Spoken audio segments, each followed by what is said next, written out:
Et revenons à présent au conflit ukrainien. Comme nous l'avions pressenti, l'attentat contre le pont de Crimée a bel et bien ouvert une nouvelle étape dans la guerre. La Russie frappe davantage et cible des villes de pouvoir, une offensive que les combattants ukrainiens peinent à affronter. La planche à billets fuse pour l'Ukraine. D'un côté comme de l'autre de l'Atlantique, aux États-Unis comme à Bruxelles, la note ne finit plus de monter pour alimenter la guerre en Ukraine. Des fonds présentés comme une aide pour le pays de Volodymyr Zelensky face aux troupes russes. Au-delà de l'argent, des armes sont également directement déversées dans le conflit depuis 8 mois.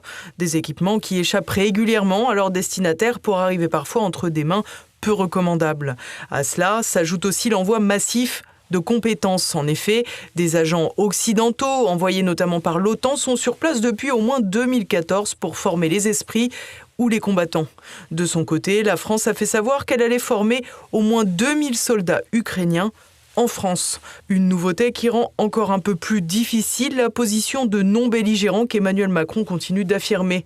Reste que malgré un soutien quasi unanime de l'Union européenne et des Américains, le camp ukrainien accuse résolument le coup sur le terrain.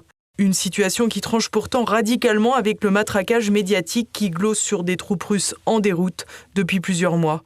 En réalité, tout porte à croire que la stratégie de Vladimir Poutine est autant cousue de fil blanc qu'évolutive. Dans ce cadre, il semble que l'attentat perpétré il y a 10 jours contre le pont de Crimée, dont l'utilisation est cruciale pour l'acheminement de matériel aux combattants, a poussé Poutine à changer de braquet dans le conflit. Ainsi, malgré quelques rares incursions, le président russe avait concentré l'essentiel des efforts sur la partie est de l'Ukraine.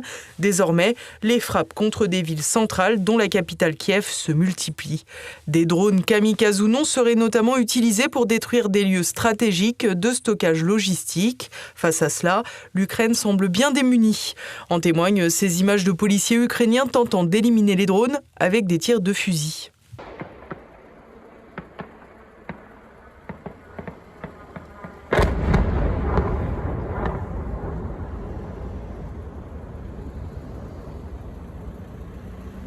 Une interception ratée. Et si les Occidentaux protestent contre l'Iran qui fournirait ces engins de haute technologie à la Russie, on s'étonne que les armes fournies à profusion en Ukraine ne puissent pas contrer ces attaques.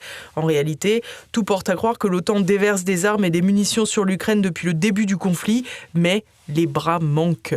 En effet, comme les Occidentaux misent sur un jeu de dupes où ils affirment n'envoyer aucune troupe de soutien sur place, les combattants ukrainiens sont globalement seuls à affronter les Russes. Des Russes commandés par un nouveau chef de l'opération spéciale, un certain Sergueï Sourovikine, surnommé le général Armageddon. Il est parmi les militaires les plus gradés de Russie et permet ainsi de nourrir tous les fantasmes occidentaux sur de prétendus penchants sanguinaires et missions macabres à son actif. Il n'a pourtant pas participé à la guerre en Irak, contrairement à un grand nombre de dignitaires otaniens. Dans les faits, tout porte à croire que Poutine veut saper le moral des troupes ukrainiennes et calmer les accès médiatiques compulsifs de Volodymyr Zelensky, qui oscille tantôt entre demandes d'aide plaintive et tantôt discours de cohésion triomphateur à la manière d'un toxicomane entre deux prises. Comme toujours, une seule proposition ne semble toujours pas avoir sa place dans le conflit, celle de se remettre autour d'une table pour discuter la paix, au plus grand dam des peuples de l'Est de l'Europe.